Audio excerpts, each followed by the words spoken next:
the restaurants on the West Bank were the best restaurants in the United States.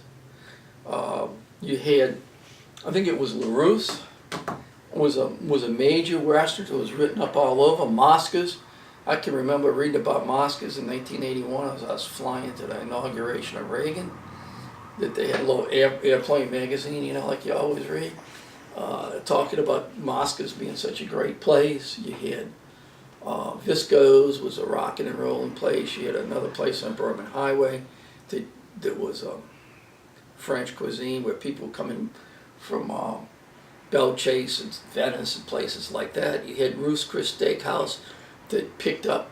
You had Ruth's brother down in Port Sulphur had a great restaurant down there. I can't remember the name of it. But there was a lot of people taking others out on business with their credit card from their company.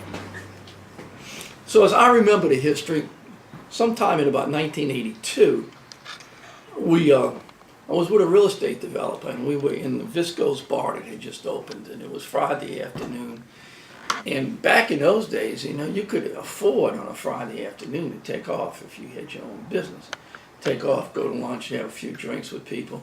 He had a big restaurant called the Hayloft. That was, you know, tons of people worked there.